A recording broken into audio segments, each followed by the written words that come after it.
Хосуйгаас дэжтэн мөргсөн хосуй тунамал ухааны цацлууд дэлхийн мандал дэвэлэр босыг дэжтэн дүгэхээр битэрдүү.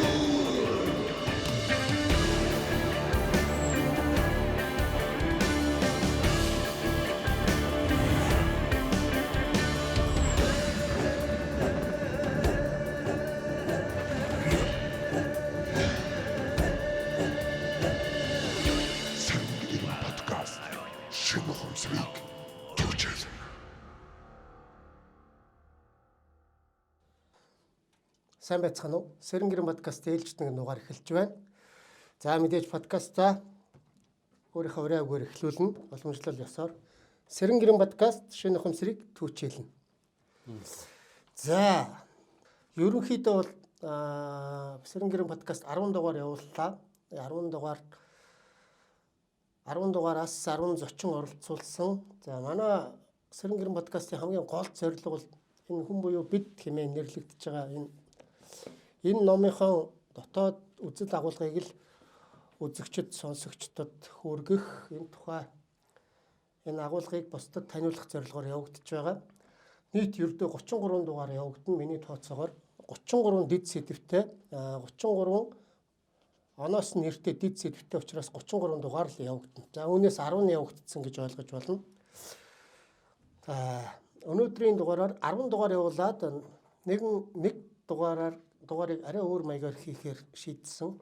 За өнөөдрийн жишээлбэл өнөөдрийн дугаарт Монголын улс төр менежментийн академиг үүсгэн байгуулагч, Монголын Тэнгэр үзэлтний нэгдсэн холбооны тэргүүн, Тэнгэрийн сургуулийн захирал Уланбаяр маань оролцож байгаа. За танд өнөөдрийн минь төргий. За Улмаа тэр бол яах вэ? Насны хувьд ойролцоо танилцаад их удаж байгаа. Би нэг мэддэг хоёр гэж ойлгож болно. Би өнөөдөр Уланбаяргаа өнөөдрийн манай зочноор биш энэ Сэрэнгэрэн подкастын нэгэн дугаарыг хөтлөгчөөр урьсан байгаа. Өөрөөр хэлбэл би өөрөө зочны суудлал руу суугаад Сэрэнгэрэн подкастынхаа нэгэн зочин болж оролцсон. За учир нь одоогоос жил хагасын өмнө энэ Уланбаярын хөтлөн явуулдаг Тархины хакер гэдэг нэгэн подкастт би оролцсон. Тэгээд тэр дугаар маань нэлээд сонирхолтой чухал дугаар болсон учраас энэ Сэрэнгэрэн подкастынхаа нэгэн дугаар болгоод оруулчихъя гэж би бодсон боловч тухайн подкаст маань нэгдүгээр Тархины хакер гэдэг нэртэй, хоёрдугаарт 140 орчим мянган хүн үзчихсэн дугаар учраас одоо Сэрэнгэрэнтэйгээ холж боломгүй санагдсан. Тийм учраас тэр Тархины хакерт орсон подкастынхаа үзэл агуулгыг Сэрэнгэрэн гэсэн подкаст руугаа хөрвүүлэх маягаар нэгэн шинэ дугаарыг бэлтгэлээ.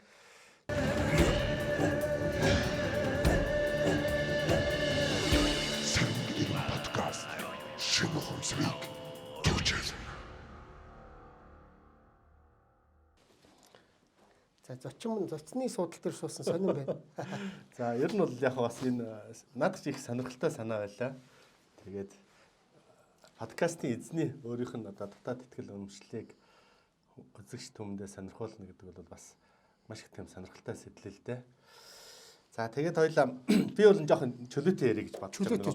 Юунд ч захирагдахгүй. Гэхдээ номыг бол зөндөө олон уншсан. Ер нь санаагаа бол авцсан. Тийм учраас номныхоо хүрээндээ ярих болно. Сэрэнгэрэн ирээдүйн тухай ярина. Ирээдүйн яг юу болох вэ? Яагаад Сэрэнгэрэн гэдэг нэг ирэн чинь одоо шинэ юм эхлэх гээд байна шүү дээ. Яагаад Сэрэнгэрэн гэд нэр өгсөн байгаа юм. Тэгээд бас одоо өрөөнд дээр маань байгууд Сэрэнгэрэн подкаст шинэ ухамсарыг түүчээлнэ. Тэгэхээр шинэ ухамсар гэж нэг юм шинэ ухамсарыг түүчээлэх гэж байгаа хүмүүс чинь хуучин ухамсар гэдэг нэг ойлголт лавл байж л байгаа тийм үү? Байж байгаа. За хуучин ухамсар гэдэг бол ерөөсөө энэ шунал тэргүүтэй гэдэг юм уу? Энэ сөрөг бодлоод амгаалсан ухамсарын хэлбэр байгаа. Ерөнхийдөө л бидний тарих оюунд өнөөдөртөө үйлчилж байгаа. За тэгэл отаарх, хорсох, хувиа хийчих, бусдыг дорд үзэх, бие үзэл давтах, өрөвдөх сэтгэлээ гээх, эд мөнгөнд одоо эд мөнгнөөс өөр зүйл сонирхоо болчих гэдэг юм уу? Эрх мэдэл албан тушаал дуурлах, өөрийн бурууг үл ойлгох, сагсуурах, тэнэглэх, донтох ч гэдэг юм уу? Энэ хүмүүс бид нар анзаарахгүй байгаа л учраас өнөөдрийн орчин үед яг 21-р зуунд амьдарч байгаа хүмүүс бидний ухамсар сэтгэхүй гэдэг аль бидний өнгөрсөн үетэй буюу түүхтэй холбоотойгоор тэр одоо 2000 жилийн өмнөх Христ бий бол Иесус Христийн авчирсан Библийг сударч юм 1500 жилийн өмнөх Мухаммедийн авчирсан Коран сударч гэдэг юм. Тэр содруудын хэмжээнд ингээд үлдсэн их гүнзгий бидний тарих үеинд нэвч шингээстэй яваад байгаа. Өөрчлөгдөх боломжгүй. Энийг одоо хуучин одоо бидний энэ өнгөрч байгаа 90 үе бол төмрийн 90, хатуу төмрийн 90 өнгөрч байна. Одоо энэний дараагаар алтан 90 буюу за шин 90, шин үзэл санааны 90 одоо янз бүрээр явж байна да. Бомбын 90 ч гэдэг шашнууд тийм. Энэ 90 солигдно гэдэг чинь хүмүүс бидний бие солигдохыг хэлж байгаа юм биш. Хүмүүс бидний ухамсар өөрчлөгдөхийг хэлж байгаа санаа шүү дээ. Ерөнхийдөө хатуу төмрийн 90-д бид нар ердөөсөө дайн байлдаантай бие биенийг алж чадсан маш ширүүн догшин боловч оюун ухаан тодорхой хэмжээгээр хөгжсөн 90 үе байлаа. Зуунууд өнгөрсөн ялангуяа хамгийн сүүлийн өнгөрсөн 100 гэхэд чи ерөөсөө л дэлхийн ертөнц ганцхан 100 жилийн дотор өнөөдрийн хэмжээнд болтлоо одоо оюун ухамсарын хувьд энэ эд ахуйн хувьд материаллык байдлын хувьд хангалттай төвшөнд хөгжичлөө тийм үү. Гэвч бидний ухамсар гэж юм нэг хуучинтайгаа ноцолцоор л байна. Тэр ухамсар гэж юм хуучин дотор л байгаад байдаг. Ердөөсөө л мөнгө гэдэг нэг төвтэй, шунал гэдэг нэг жижигхэн тоглоомд даруулсан. Ямар ч баян хүн бай, ямар ч хандлаа мөнгөтэй байсан ч тэрнээсээ салж чадахгүй, араас нь гүйсээр л байдаг. Өгсөн ч байсан тэр нэг өхөөд тэр мөнгө авах гэж аваад явах гэж байгаа юм шиг тиймэрхүү сэтгхүүг л нэг хуучин сэтгхүүг. Ерөөсөө ухамсар. Тэгэхээр бидний шинэ ухамсар гэдэг бол одоо манай номын чи гол үзэл санаа тэр байгаа шүү дээ. Энэ ухамсарыг шинжлэхгүй бол бид нар дэлхийн ертөнц хөгжөөд хаашаач хүрэхгүй. Үсрээд бид нар өөрсдөө устдах хэмжээний цөмийн зэвсэг ч юм уу зэвсэг техниктэй хангалттай бүрдүүлсэн байна. Байгаль орчноо бүр мүлжихийн дээдээр мүлжүүд дахин сэргээд дараа үедээ үлдээхгүй хэмжээнд болтлоо мүлжчихсэн байна. Энд чи юунаас болж байгаа? Ердөөсөө эцсийц ухамсар. Хүн өөрийнхөө хэрэгцээнээс хэтэрсэн хэрэггүй хэрэглээр шун. Тэр хүндээ гоё юм шиг харагддаг тэр хуучин ухамсар. Тэр хүнийг ахуйгаар хэмждэг хуучин ухамсар дотроо л хүмүүс баригдаад яваад байгаа. Тэр баригдсан сэтгэлгээг л өөрчлөх шинэ ухамсар руу шилжүүлэх гэдэг нь хүмүүс өөрийнхөө ахуйн хэрэглээг ядахтаа одоо тодорхой төвшөнд барьж чаддаг болох хэд шунах хэрэггүй л гэсэн санаа. Ер нь бол ухамсараа шинжлэхгүйгээр тэр өөрчлөгдөхгүй. Одоо бид нар чи энийг өөрчлөх гэж л одоо шинэ нэрнтэй золгож байна. Цаг үеийн тэгж таарж байна. Биднээс өмнөх 50 жилийн өмнө, 20 жилийн өмнө, 30 жилийн өмнө төрсэн хүмүүс энийг үзээгүүл өнгөрцгөөж шít. Одоо чи бидний үеийнхэн гэх чинь 50 настангууд яг л эд мэдэрдэг, ойлгодог. Тэгсэн мөртөнгөө 70 хүрсэн шуналтай чигээрээ өгч байгаа хүмүүс зөндөл байна. Тэгэхээр ухамсарыг өөрчлөх чинь одоо нэг их мэдээж одоо хуучин 90 төгсөж जैन төмөрлөгийн бүрийн төгсөж юм. 90 гэхээр заавал нэг эхлийн цэг байх хэрэгтэй шүү дээ. Эхлийн цэгийг одоо чиний бодлоор юуг тооцоолж байгаа юм? За, манай монголчуудын хувьд бол би бол баг 90 оноос л гэдээ ойлгочмоор. Дэлхийн хэмжээнд бол өөр л дөө тэр чинь 50-аад оноос ахуулаад энэ хиппи гэдэг урсгал анх гарч ирэхдээ тэд чинь одоогийн хүмүүс зарим ойлгохгүй хүмүүс тэднийг нөө чөлөөт одоо юу гэдэг юм жоохон золбинч гэдэг юм уу. Тиймэрхүү сэтгэдэг боловч тэр чинь нэгэн цаг үеийн хүүхдүүд 50-аад оноос эхэлсэн шинэ үеийн хүүхдүүд шинэ ухамсараар тэд нар хуучин байсан одоо капиталист нийгмийн тийм дайн байлдааныг хүсэхгүй чөлөөтэй амьдардаг хуучин хувцс бидний нөгөө нэг 50-аад он хүртэл одоо костюм пиджакнаас өөр юм эрэгтэй өмсөхгүй, эмэгтэй палажнаас өөр өмсөхгүй гэдэг сэтгэлгээг хиппичуд гарч ирж өөрчилж шít. За одоо сүүлийн үеийнх нь одоо солонгон хүүхдүүд гэж төрж байна. Энэний өмнөх үеийнх нь кристалл хүүхдүүд байна. За тэрний өмнөх үеийнх нь юу лээ тэр нэр нь орж ирдэг мартагдчихад болдгоо. За ингээд хиппигээс хойш 4 үе өөрчлөлт. Зэт үе юм уу гэдэг одоо ажиллах хүчний зах зээл гэдэг яриад байгаа. Тэр залуучуудын шинээр төрж байгаа шинэ бий болж байгаа хүмүүс чинь төрхөөсөө ухамсар нь арай өөрчлөгдсөн төр өөр ухамсартай төрж байгаа хүүхдүүд. Гэхдээ төрөөд тийм өөр ухамсартай цаанаасаа өгдөлтөө хүүхдүүд энэ хорвоод ирээд нөгөө хуучин нийгэм дотроо богшаад орчихлоор орчих тэр богсон нийгэм дотор орчихлоор тэрэндээ тасч чадахгүй. Маш их хүнд байдалд ордог. Одоо энэ та бүхэн энэ интернетээр харж л байгаа орчин үеийн хүүхдүүд их сонирн болцсон. Ерөөсөө одоо бидний хайр бол дураараа гэдэг юм яг өөрөөхөө байна хинт захирагдгүй чөлөөтэй өөр сэтгэдэг. тарих хурдан ажиллана. Ухамсарын хувьд шал өөр, цаанаас өгөгдөл нь өөр хүүхдүүд ирж байгаа. За энэ үеэс ахвалаад миний харвал энэ Хатуу төмрийн үеийн эхлэл 50-аад оноос эхэлсэн ерөнхийдөө дэлхийн нийтийн дунд шүү. За тэрнээс хойш үдид хөгжөө явж байна. За тэгээд саяны нөгөө 12 оны өөрчлөлт гээд нэг дэлхийн сүнхтээрээ тулаад нэг баахан хүмүүс итгэсэн. За тэрийг одоо эхлэл үе нэгэд баг тооцож болохоор шахав. Тэгэхээр бидний энэ шин нэрний хүмүүс гэдэг чинь бид өнөөдрөөр л төсөөлдөг шүү дээ. Одоо бид хоёр тулсан амьдралаараа л төсөөлнө. Дараагийн үеийнхэн тулсан амьдралаараа төсөөлнө. Бидний үеийнхэн өгчсөний дараа дараагийн үеийнхэн өөр сэтгүүтэй болно. Одоо жишээлбэл манай монголоор л ярил л да. 90-ад оноос хойш бид нэг 30-аад жилийн нэг улс төрөөч цэгцэлж чадахгүй хажууд нь өөр улсууд айл үзээ цэгцрээд болоод явж байхад манай монголчууд л гэж нэг өрөвдөлтөй ийм үлэн сэтгэхүйнээсээ салж чадахгүй дарга цэрэггүй нэг тийм болчиход байгаа юм. Тэр хүмүүсийг ч ухамсар нь өөрчлөгдөхгүй болохоор мөг гэд улсаа тонноо улс нь мөхнөө ер нь бодож байгаа ч юмгүй тэр чигээрээ нэг тийм залбин мөнгөний араас ч гэдэг юм уу хит их тийм сэтгэхүй буруу сэтгэхүйгээр яваад энэ улс орноос хаалаад ухамсарыг зүгэл ухамсар шинэ ухамсартай одоо шинэ ухамсартай хүмүүс төжилгөж ухамсарыг бүрдүүлэхэд юу орж ийн тэгвэл ухамсар ч одоо нэг юмнаас ингээд нөлөөлж бий болж тогтох гэдэг шүү дээ. За миний харвал нэгдүгээр ч шууд бидний үг дэдсийн үлдээсэн сургаал. За сургаал. Тэр сургаал бол нэг номер. За хоёрдугаарт бидний механикаар үүсгий гэвэл үг дэдсүүдтэй холбогддог аргууд байж болно. За жишээлбэл бидний мэддэг одоогийн Монголд маш олноор бий болсон бөөнөр байна. Мэдээж тэд нар буруу тийшээ халтрах нь унах нь унж байгаа боловч ерөнхийдөө үг дэдсүүдээс мэдээлэл аваад бас зөв тал руугаа ихэнх нь буруу тал руугаа явж байгаа боловч зөв тал руугаа авах боломжтой байсан хүмүүс. За энэ бол шууд механикаар ухамсарыг өөрчлөх хэлбэр. За 3 дугаарт бол төр засгийн оролцоо ялцчих хэрэгтэй. Хүссэн үсээгүй ямар нэгэн байдлаар энэ боловсролын системийг ч юм уу хүмүүсийн өгөөдөл цэцэрлэгтээ бид нэг Монгол ахуйн бүх тоглоомнуудтайгаа Монгол ахуйг мэддэг хүүхдүүд өсгмөр байна шүү дээ. Одоо алин болгон өөрсдөө монголчууд байж англи хэлтэй сургуульд хүүхдүүдэд явуулаад хятад хэлтэй сургуульд хүүхдүүдэд явуулаад тэр хүүхдийн сүнсийг монгол биш англи юм уу хятад болгож байгаа. Тэр утга учир нь ерөөсөө л бид нар хүүхдүүдээсээ ахуулаад монгол сэтгүү монгол ахуйтай сургах өөрсдийнхээ ямиг өөрсдийнхөө дотоодод нэвчээх гэж ярих юм. Монгол ахуйтай хүүхдээс нь эхэлжээвэл хүний ухамсарыг өөрчлөх нь арай хялбар. За мань мэтийн хүмүүс бол ухамсар нь тодорхой хэмжээгээр өөрчлөгдсөн гэж өөрийгөө тоож байгаа гэдэг юм уу.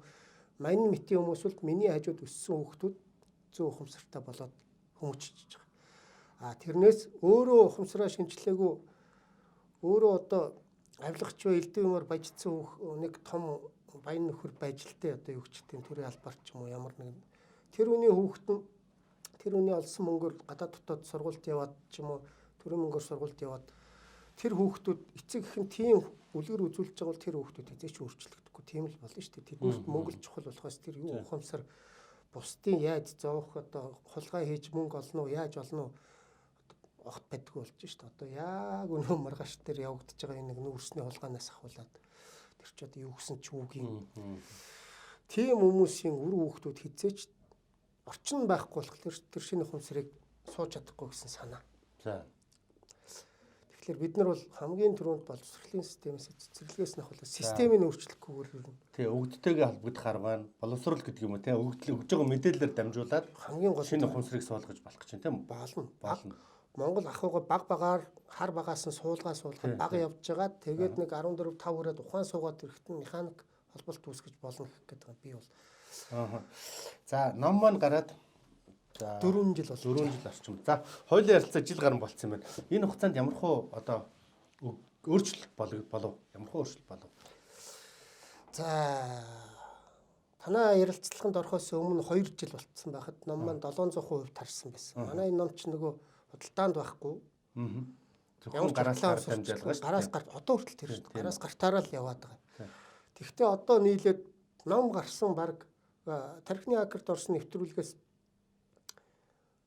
5 хоногийн дотор л 3-4 зүгээр гараа явцсан лавлд. Миний байсан номнууд дууссан. Маш их өөрчлөлт орсон. За нэгдүгээр ном борлуулагдаж гэнэ гэдэг нь мөнгө болохтой биш. Энэ номын үзэл санаа хүмүүс төрж байгаа маш талаасаа. Тэгээд би тархины хакраас хойш ном уншаад тэгээд надтай холбогдоод гэдэг юм уу? Одоо нөгөө өвд эцтэйгээ холбогдохыг хүссэн хүмүүсээ тархины хакраас тэр нэвтрүүлгээс хойш тэр нэвтрүүлгээс өмнөх хоёр угаад хуучин одоо сонирхож байгаа хүмүүс шинэ андагчд гэдэг юм уу? Шинээр одоо өвд эцтэй мэдээлэл авч сурахад өөрийгөө зориулж байгаа хүмүүс гэдэг хоёр ялгчаад байгаа байхгүй. Тэгээ одоо бүлхэн маань нэг 200 орчим хүн байна. За ерөнхийдөө 300 гараа явцсан. За өвөр Монголд босоо монголоор хэвлэгдсэн. Одоо герман хэл дээр гарах гэж байна. Англи хэл дээр редакц нь хийгдэж байгаа. Ерөнхийдөө бол бэлэн болсон гэсэн үг. Ерөнхийдөө тэр одоо жил хагасын дотор үндсэн одоо энэ систем маань бий болсон гэж ойлгож байна. За хүмүүсийг ингэж холбож болно, ингэж сэрээж болно, оюун ухамсарт нь ингэж өөрчилж болно. Оюун ухамсарт нь өөрчлөхийн тулд ийм хэрэгтэй ингэх систем байна гэдэг алдаа оноонуудаа дэнсэлж явсаар байж байгаа. Ерөнхий нэг өөрийн гэсэн сургалт гэмээр юм уу, систем гэмээр юм уу бий болгоцсон. За тэгээд нааша хандсан манай бүлхэмт ч юм уу энэ өвдөцүүдээс мэдээлэл авч сурах тийм хүмүүсийн тооч өсөж байна. Хоёрдугаар нөгөө холбогдохгүй байх шалтгаан гэсэн юм байхгүй. Хандсан болгоныгоо баг 100-ны 97.8%-тай. Би бол 1-2-300 гаруй хүн холбогдсон. Тэрнээс ер нь 5-6 хүн л холбож чадаагүй. Бусд нь бол тодорхой хэмжээгээр болдог. Цаг хугацаа нэгдүгээрт хэрэгтэй, хоёрдугаарт өөрөө хичээх хэрэгтэй. Энэ нэг холбоно гэдэг тахлаар зарим хүмүүс гайхаад. Харин тийм. Энд чинь хуучин бол ном уншаагүй хүмүүс бол гайхаад, ном уншсан хүмүүс бол шууд ойлгоод ороод ирж байгаа шүү дээ. Тэгээд ном уншаагүй хүмүүс юу ярьж байгааг ойлгохгүй учраас шүүмжлэх нь их. Нэгдүгээрт энэ арга чинь хуучин манай монголчуудын мэддэг байсан арга. 13 дугаар зуунд угаасаа л манай монголчууд тэр 2 сая өрхгүй ард түмэн яаж 25 жилийн дотор дэлхийн ертөнцийг хуйлтай юутай хийтэн базаад засч чадах юм бэ? Тэр ухаан хаанаас ирдэг юм бэ гэдгийг л эхлээд судлаад үзэх хэрэгтэй. Хүмүүс ном уншаагүй байж хүн шүүмжлэхээс илүү яагаад 13 дугаар зуунд монголчууд тийм хүчрхэг байсан бэ гэдгийг эхлээд бодож үзэх хэрэгтэй шүү дээ. Тэр чинь биеийн хүчээр байлдаад ялах гэж нэг өөр тэр биеийн хүчний чинь ард ухаан явж ийш тэр цөөхүүлээ дэлхий 200 сая хүнтэй дэлхийн ертөнцийг 2 сая өрөхгүй байж нухаж базаад 200 жил тэгцлээд явчих. Тэр ухаан хаанаас ирсэн юм бэ гэдгийг ойлгох хэрэгтэй байхгүй юу? Зүгээр л нэг хэдэн морьтой баатрууд акужичвал хятад улс үндэстнүүдийг сөгтгөл байсан гэдээ ойлгоод барууных болдоо түүхчдийн үлдээсэн түүхнүүд тиймэрхүү л байгаа. Зэрлэг варварчууд акуж ирэл дэлхийн ертөнцийг ер нь устгаа ижлаа баргал гэх гээд тэрний чи ард ямар захиалга байсан, ямар хүч үйлчилж байсан, оюун ухаан ухамсар нь өөрчлөгдөөгүй ард түмэн тэр дэлхийн ертөнцийг засч чадахгүй. Тэр чинь 13 дугаар зуунд монголчуудын ухамсар гэж маш өндөр хэмжээнд хөгжчихсэн бүр маш сони юм байлаа шүү дээ. Тэд одоогийнхоор бол одоо нефтийн төлөө дай хийгээгүй шүү дээ. Тийм. Тэд нэр эд ахуй улс үндэстнүүдийг нухаад тэр одоо баялагын дахгүй ч дай хийгээгүй шүү. Бэлгийн хүчээр төмийг дийлнэ гэд тодорхойлцсон л да тийм үү? Тэгэн шүү дээ. Оюун ухааны хүч байсан гэдэг. Тэр чинь хамгийн гол юм тэр оюун ухааны хүчл байгаа. Тэр ардаас ирсэн хүч яаж ирж ирсэн юм гэхлээр бид нар шиг одоо энэ далд ертөнцтэйгээ холбогдож чаддаг байсан. Манай эзэн дээдсээс ахуулаад 9 өрлөгч байна энэ улсыг тэргүүлэх хэмжээнд голж исэн хүмүүс нь бүгд холбогдсон. Тэднэрт тэр шунал гэж юм твич байхгүй. Ямар тэднэр хийх юм а хийгээл гүцээчэл буцацгаасан хүмүүс. Тэднэр хизээч одоогийнх шиг ингээд хэдэн тэрбумаар нь далд хийчихэд араас нь дахиад өгөхөлтэй тийм шунал гэж юм байхгүй. Тэрийг арилгаж чадсан байна. Тийм. Тэрийг бүр үндэстэн даяараа байхгүй болтол нь цэвэрч чадсан ард түмэн тухайн үедээ. Одоо тэр аргыг л тэднэр ч гэсэн бас механик маягаар юм уу өвдөд зүтгүү холбогдоод тэднээс мэдээлэл авдаг. Нэг төмтийн ноён байлаа гэхэд би тасараа байлдаж байгаа би хэдийгээр би төвөөс маш холоос байлдаж байгаа ч гэсэн яаж байлдах арга ухааныг тэр дээрээсээ аваад тухайн үедээ энэ ялалтаа байгуулаад тэр маш олон замаар байлдаж байгаа шүү дээ монголчууд чинь. Хүчнөө улстай зэрэг. Тэгэхэд ганц төмтийн ноён, ганц цуутын ноён, ганц мянгатын ноён бүгд дээрээсээ мэдээлэл авч хоорондоо одоохоор бараг л телепат маягаар холбогддог үеч байсан.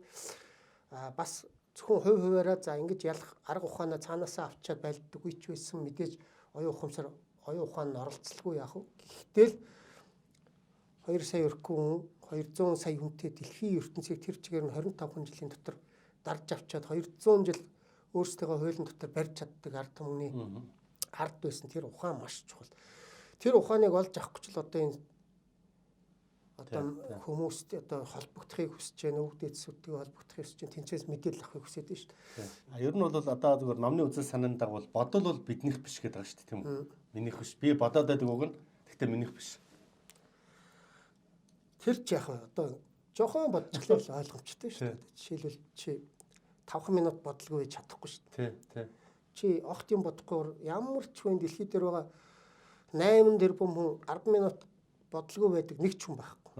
Тэгээд тэр бодол гэдэг чинь цаанаасаа автоматар орж ирээд бид нарыг ингээд өмүүлж байгаа шүү дээ. Яг үнэ. Энэ бодол маань ухамсарыг төлөвшүүлэхэд хамгийн том хувь нэмэр болж байгаа юм уу? Ер нь бол ухамсар гэж чинь энэ цээжний үндэд ирдэг бид нэр язгуур сүнс буюу хүн болох дагаж ирдэг арай өөр ухтхан. Тарих оюун бол өөр. Тарих оюуныг бол тарих оюунтай холбоотой энэ бодол оюун гэж ярина. Энэ жоохон зүрх сэтгэл рүү орол ухамсар болоо явчихна. Ухамсартай хүн гэдэг чинь энэ буруу мөвлийг хийхгүй өөртөө үг үйлдэл болгодгүй тэр бодлоос орж ирсэн элдв дали бодлуудыг хянаад хэрэгтэйг нь авах хэрэггүйг нь хязгаарлаж чаддаг хүмүүсийг л ухамсартай хүн гэдэг шүү дээ. Өөрөөр хэлбэл цээжний үндэд байдаг тэр сүнс оролцдог гэхүү. Би болохгүй гэсэн юм л хийдгүүл хүн гэсэн. За нэг жилийн хугацаанд жил хагасын хугацаанд ч юм уу шинээр хандагч болсон одоо 300 гаруй хүн ажил хувийн амьдралд ертөнцийг үзэх үзэл ямархан өөрчлөлт орж байна. Ерөнхийдөө шууд хэлэх юм бол ажил амьдрал хувьд ямар ч өөрчлөлтгүй. Зөвхөн оюун санаа өөрчлөлт. Тэр хүн хизээч шунал гэж юм давтахгүй бол. Зүгээр хамгийн анх нь нэгдүгээр шунал гэж одоо хамгийн одоо бидний энэ далд ертөнцөөс бидэнд нөлөөлдөг хамгийн хүчтэй зүйл ерөөс шунал байхгүй. Шунал дээр дөрвөлөл бодлоод тоглолцдог. Тэгэл хүний амьдралын жижиг сажиг одоо хэрэгцээн дээрээс нь тэр шунал гэж юмыг оруулаад хүнийг хөдөлж тоглож явдаг. Тэрийг л өөрөөсөө зайлуулаад тэр бодлыг л өөртөө авч чадахгүй болсон хүмүүс хизээч буруу мөвл хийхгүй. Одоо жишээлбэл шунахгүй байна гэдэг чинь шуналгүй болчихно гэдэг чинь өөрийнхөө амьдралд сэтгэл хангалуун болно, амар амгалан болно, төвшин болно. Амьдралыг харах үнцгэн шал өөр болно. Үндсэн зорилго нь номон дээр байгаа. 3000 жилийн дараа 2500-аас 3000 жилийн дараа дэлхийн ертөнцийн амьдарч байгаа бүх хүмүүс одоо бидний үеийнхээ механикаар сэрэнг болж байна. Холбогдож байгаа. Өвөг дээдсүүдээсээ тусламж авч байгаа.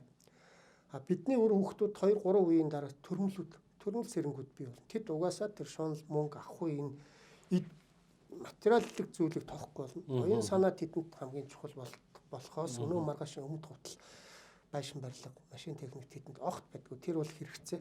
Энэ махан биеинд хэрэглэгдэх хэрэгцээ болохоос тэр илүү баах юм болоод банкнд явж чийчээ тэрнийхээ ингээд тоог хараа баясаа сууж идэг нэг говсег маягийн нөхдөд хизээч болохгүй төрмлүүд бий бол.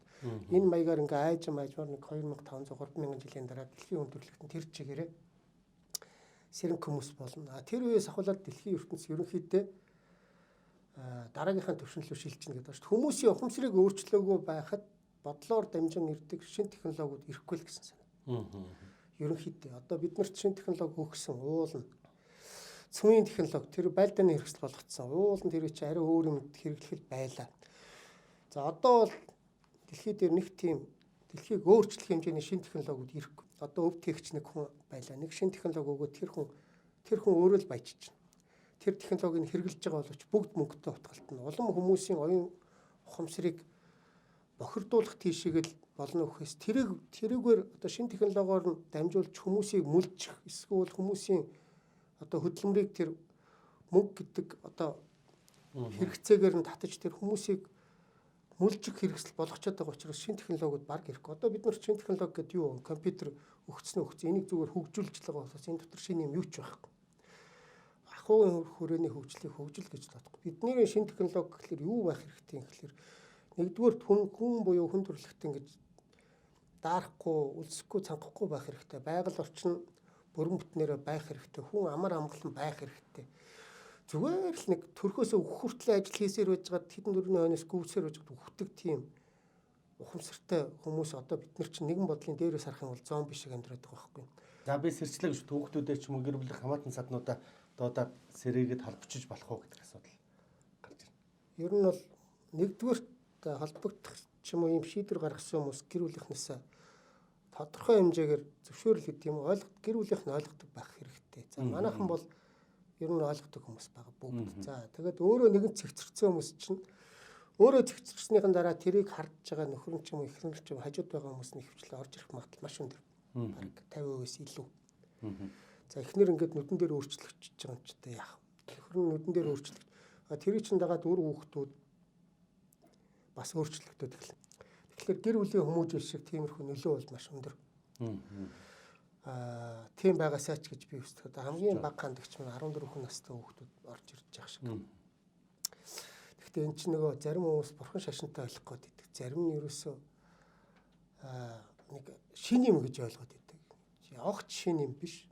Зүгээр л бидний өвгдөөцийг мэддэг байсан амьдралдаа хэрэгжүүлээд дэлхийг засцсан л юм байхгүй. Одоохондоо монголчууд бидэнд арай илүү боломж байгаа. Орсон буу харж үзээгүй монгол хүн байхгүй шүү дээ. Нэг хүнд ноогдох одоо 70 ертөнцтэй харьцдаг ч юм уу. Тоогоор бол монголчууд дэлхийд манайхтай бараадах нэг ч улс байхгүй. 3 сая хүнтэй мөртөнгөө 30 мянган бөөтөн шүү дээ. Юу гэсэн үг 100 хүнээс нэг нь холбогдож байгаа гэдэг байна. За тодорхой хугацааны дараа ингэнэ сэрэнг хүмүүсийн та маш ихээр нэмэгдэнэ. Магадгүй одоо таны оруулсан хууль өрчмөө таны дагагч тандагчд энэ хүмүүс одоо үгдийн та магадгүй яаж нийгмийн амьдралд идэх хүчтэй нөлөө үзүүлэх вэ? Яавал одоо энэ шуналтай хүмүүсийн оронд тэр хүмүүс гарах ямар нөхцөл байна? Хүмүүс тийм хүсэл эрмэлзлээс сууж гинэ үү? Манайхан бол одоохондоо тэр талаар ярихгүй. Эхлээд өөрсдөө цэгцлээг үед дараагийнхан боломж илтэй юмыг ярихгүй, төлөвлөхгүй. Яагаад тэгэхээр биеч засч чадаагүй ч гэрээ засах, төрөө засах бодож болохгүй. Бодох ер нь бол дими. Эхлээд өөрсдөө цэгцэн биеэ цэгцэлж авсны дараа гэр бүл рүүгээ тэгээд ер нь бол сэрэнг хүмүүс ингээ маш аажмаар бий болно. Тэгэхдээ монголчууд тэр чигээрээ бүгд сэрждэг юм биш. 13 дугаар зуунд гэхэд за миний ойлгосон надад ойлгуулснаар бол 10-аад мянган сэрэнг хүнтэй л байсан болоо. Тэр 2 сая гаруй 2 сая хүрэхгүй. 10,000 орчим сэрэнг хүнтэй байхад бусдад ийм байдаг гэдгийг бүгд мэддэг мэдэрдэг болчихно. Тэр хүмүүс нь ерөнхийд нь удирдаад явчихдаг. Тэгэл бусдад тэднийхээ үг үйлдэлийг дагаад явчихна. Тэгэхээр тэргүүлэх гэдэг юм уу голлох хүмүүс нь л ер нь сэрцэн сэрээд явчвал их зүгээр гэж бодож байгаа. Ирээдүйд ч гэсэн ер нь тэр л зарчмаар явна. Одоохондоо бид нар зөвхөн одоо ном уншсан хүмүүсийн бид жижигхэн хөрөө шүү дээ 2-300 хүнд л байна. Уншсан хүмүүс нэг 3,000 гаруй байгаа 4,000. 10 ном уншаад нэг л хүн. Би энэ ингээд өгдөөцтэй холбогдож сурмаар байх юм гэж ирнэ хандна гэсэн үг. Бусд нь бол зүгээр л хайж байгаа. Уншаад зарим хүмүүс ойлгохгүй. Энэ ном чинь бас жоохон нөгөө өгдөөцүүдээс хэлж бичүүлсэн гэсэндээ зарим хүнд уншигдахгүй. Жил бариад унших гэж оролдоод уншиж чадахгүй хүмүүс ч ойлгоо. Таарсан тийм хүмүүс. Юусоо явж чадахгүй. Явуулахгүй гэж. Явуулахгүй байгаа. Тэр хүмүүс бол угаасаа болоог учраас тэр хүмүүс цаанаас өөрсдөө болоог учраас уншигдахгүй л гэсэн санаа. Бэлэн болцсон хүмүүс ойрхон байгаа хүмүүс бол хурдан уншина, хурдан ойлгоно. Тэгтэл би одоо хандагч гэх юм уу одоо холбогдож сурахыг хүсэж байгаа хүмүүсийн номыг заавал 2 уншигдаг. 2-оос доошгүй уншиж та шийдвэр гарга эсвэл оролдож үзье гэдэг юм санал болгодог. Тэгэхгүй бол бас ганцхан уншаад нэг тархин дотроо юу нэг хагас дутуу ойлгоцсон хүмүүс цаашаа явж чадахгүй. Ерөнхийдөө цаанаасаа л ер нь бэлэн болсон яг одоо энэ хүн бэлэн болж гэсэн хүмүүсээ л цаашаа наашаа оруулж ирнэ гэдэг юм уу та. Болоог хүмүүс ер нь анхны шалгуур юм биш тийм үү? Анхны шалгуур басга давж иш хандагч. Ер нь хандагчд маань ер нь за өв тэгчд голдуу байх хандлага нь үгүй юу? Үгүй юу? Өв тэгчд гэдэг бол тустай хүмүүс. Тэд нар рүү яаж хүрэх вэ? Тэднэр рүү хүрэх багасаа гарга замууд бас байдаг. Гэхдээ цаг нь болоогүй юм руу хамаагүй ноцолдож болохгүй. ерөнхийдөө бол арга замын ч юм уу номон дээр ч байгаа. Бидэнд ч бас жоохон төлөвлөгөө байгаа. Хамгийн гол нь энэ өв тэгч энэ дээрээсээ нэг чи энэ дэлхийд ирээд ийм хийгээ буцаарай гэсэн нэг хүмүүс байж тээ бүр за энд чи тийм технологи үлдээгээрээ тийм хийгэрэй гэсэн хүмүүсийг бид нар олж нэг жоохон тэтгэж өгөх нь хамгийн гол үүрэг юм байна. Уул нь тэгээ тэгж чадахгүй нэг мөнгөтэй хүний хүүхэд нь хамаагүй мөнгөөр зодоод тэр Америк, Английн тэр том сургуулиуд явчих юм. Нөгөө жинхэнэ өв тэгч юм сурах гад жинхэнэ цаанаасаа юмтай ирсэн хүүхдүүд нь өөрхийн нэг баарын дотор пяв зөгөөгүйгээд байх юм. Монголын эмгэнэл гэж нэг хөрөвдөлтэй юм байна. Баруунд бол одоо жишээлбэл сүлдээ юм болж шít. Хамгийн нэг өв тэгч үнэхээр ухаантай хүнийг улс нь өмчлөөд авцсан бүр. Энэ үний тарих оюунд орж ирж байгаа бүх хүн бол Америк нэгдсэн улсын өмчмөн гэдэг. Юу гэдэг юм бүр тэрэндээ тултлаа хөгжчихсөн. Тэндээс юм авчирдаг хүмүүс нь тусдаа гэдгийг аль хэзээ ойлгоцсон. Тэрийгээ тэтгээд тэнцэнс ирсэн юмыг л хүлээж аваад нэг технологи нэг ч гэсэн шинэ технологи бий болгох юмс нэг ч гэсэн шинэ технологиг улсынхаа нэрийн өмнөөс бүртгүүлэх юмсан ч гэдэг юм. Өндөр хөгжиж байна л та. Хүмүүс нэг ийм болгоомжлол гэдэг гэмээр юм уу юм анзаарэгдээд байгаа шиг л да.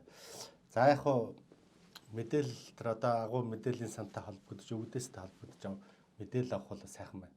Гэхдээ уг нь би өөрөө хувь хүн би өөрөө бодож өөрөө шийдвэр гаргаж байгаа гэдэгтээ итгээд явах нь илүү одоо гоё байна тийм хафи би чадчихээн гэдэг тийм бэлтэр өвгдөө холбогдоод эхлэхдээ бүх зааврыг цаанаасаа өгөөд тэр нэг хүнээр өдөрдүүлээд өөрийн бодолгүй байгаа юм шиг тийм болчих үйдэ гэсэн тийм сэрэмж болгоомж бас харагдаж шүү. Ном уншаад болцсон байж магадгүй хүмүүсээстэй ингэж ярьж байгаа. Тэр бол тэр хүний тухайн хувь хүний л өөрийнх нь бодож байгаа бодол тэр чинь угаасаа өөрөө зомби байгаа. Яс юм дээр бид нар чинь сэржээж тэр зомбинаас уулан салж байгаа байхгүй юу? Одоо ингэ сэржээж бид нарыг энэ бодол гэж юм чинь манийг удирдаад ингээд 9 журын юм хийлгээд идэм бэ гэдгийг мэдчихээд тэр бодлын удирдлаганд автахаа болоод эсэргүүц чаддаг хүмүүсийг одоо энэ сэрэнг хүн гэдэг шүү дээ. Тэгжээж тэр чинь нөгөө сэрэнг хүн болж шүү дээ. Яг жинхэнэ нөгөө зомби амьдралаасаа салж байгаа. Тэндээс хий гэсэн болгоныг л хийж байгаа шүү дээ. Мөнгөний араас гүйчи. Бизнес хий мөнгө ол гэл. Тэгээд буруу хажуугаас нэг хар юм орж ирээд байраа тавьчих, машинаа тавьчих гэж чагаад шатны өөхнөө тэр юу паддгүү. Орж ирсэн бодлыг дагаал гүгээд ивэл тэр өөрийн мэдлэгүүд дагаж гүйж байгаа гэдгээ тэр хүмүүс өөрсдөө ойлгодог. Ер нь бол энэ 70 дэвтэнцийн энэ дэлхийд үйлчлдэг хуулийн хамгийн хэцүү тэр хүн өөрөө өөрийгөө хэн чаддгүй, мэддэггүй, ойлгодгүй. Би бодож гин гэж бодож байгаа боловч цаанаас ч бодулж идэг. Бодол болгоны ард эзэнтэй байдаг. Чиний юу хийх хийлгэхийг тэд шийдчихдэг. Уул нь бол угаасаа л одоо их муугаар ярих юм бол бид нар ч нэг тийм бодолтой хөтлүүлсэн амьтад нэгэн бодлын амьд зомби. Харин сэрэд энэ бодол гэдэг чинь манийг өстө нэг дураараа хөдлөгдөг баг юм шүү дээ. Биний энэ бодолд орохгүй, энэнд автахгүй. Би өстө яамал байна. Буруу бодол хөтөн гуцаа гэж сууж байгаа бол бодлын удирдлагаас гарчихлаар чинь би харин нэг жинхэнэ зомби амнаас салж байгаа. Хоёрдугаар тэр өвгдөд зүт чинь баян чи тэг инг гэдэг гэдэг юм бол байхгүй шүү дээ. Би хийдэг ажлаа хийн нэг амиа тийчих хитэн дөргөө олон тэгэл болоо. Би яах вэ тэр ууланд очиад үр дүн хүрж байгаа үгүйг мэдэхгүй тагч гэн гэж үгөө сүүр гэж үгээд тэгэх ямар хэрэгтэй. Би орчин үеийн хүнээрээ 21-р зууныхаа хүнээр амьдрна. Би орчин үеийнхаа хүмүүсээр орчин үеийн 21-р зууны хүмүүс мөртөнгөө би өвгдөд зүтдэг бас холбогдож чадна. Тэр одоо юу гэдэг тэр одгон зайрангуудтай ч адилхан магадгүй тэрнээс ч илүү холбогдож магадгүй. Яагаад гэвэл энэ номыг уншаад үзсэн хүмүүс бол багцааг нь ойлгож байгаа. Аль хэр хэмжээний агуулгатай, аль хэр гүнзгий юм бэ энэ нэг хүн бодоод бичиж чадахгүй боломжгүй гэдгийг уншиж үзсэн хүмүүс ойлгоно нөхөөс уншиж үзээгүй хүмүүс шүүмжлэхээс цаашгүй. Тэгэхээр одоо манай нөгөө хуучин одоо ухамсарын хэлбэр чинь бас энэ бөөч юм энэ удагдууд яваалгаа гэсэн. Тэнгэр үзэл ярина гэдэг миний бодлоо маш сайн. Гэхдээ ярьсаар үж байгаа сүултээ нөгөө бүр ямар ч утга учиргүй болтол нь шалан дээр унгааж шít одоо барил. Тэнгэр үзлийг тэр үнэтэй үгийг одоо сүултээ баг хүмүүс зогтоодаг одоо. Тэгэл нэг бөө босглороо баахан бөөнөрөө дагуулаад хамаг мөнгөний нөрүүлэл машин техник аваад тэгэл хөдөөгөр яваалах. Тэр нь одоо үр дүнд хүрчиж байгаа юм хүрхгүй ч байгаа юм. Өөртөө шалгаж чадахгүй тухайн хүний тэр дагуулж явж байгаа хүний тарих оюун дотор нь болж байгаа гэж бодогдож байгаа. Тэр манийх тийм хүмүүс гаднаас наглах болохгүйг нь хараад байгаа. Тэгсэн мөртөнгөө би л хайрын мөнгө, хайрын бензин, хайрын цаг, хайрын нэрв, хайрын хөдөлмөр тэгж явахгүй. Би хөдөөгаадаа явдаг. Гэхдээ би явхад дуудсан газар нь үнэхээр юмтай газар нь сайхан ёслоо цуг өргөд болвол харьцчаал тэгэл яваад байдаг. Хүнд итгэлтэй хандна. Юу юм зүгээр ирээдүйн бол одоо сэрэд байгаа хүмүүс нэг одоо нэг Marvel-ийн кинонд ч нэг тийм мутант хүмүүсийн тухай гардаг шүү дээ. Тийм болох гэдэг юм шүү эсвэл. Ер нь бол энэ шинэ ухамсар гэж одоо шинэ ухамсар гэдэг чинь мутантаас илүү бид нар энэ ахуйтай хутгалцсан шунлаар дөрүүлсэн гэж байн яриад байгаа. Энэ ухамсарыг өөрчлөх хэрэгтэй. Энэ ухамсарыг өөрчлөх юм бол дэлхийн нийтээр шүү дээ. Ганцхан монголч би ч одоо хэсэг бүлэг хүн чинь.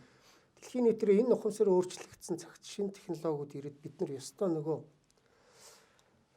сансар өгтргүүтэй бусад харийнхантай одоо шинэ технологийнхаа хүчээр хаа хүртэл явж чаддгийг.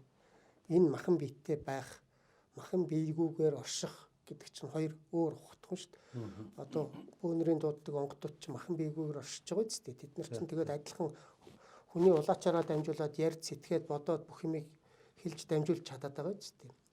Махан биегүү оршиж байгаа тэр хий биет одоо бид нар шиг физик биегүү тэр хүмүүс бид нар бол манай номон дээр бол тэрийг хүн гэж тооцдог. Адилхан л хүн. Биетэй биегүү. Биетэй байгаа нь энэ физик биетэй буюу дэлхий дээр амьдрах зориулагдсан нэг 100 өрхгүй жилийн настай юм биеийн дотор амьдраад тэгээ буцаад нөгөө газар очичихна.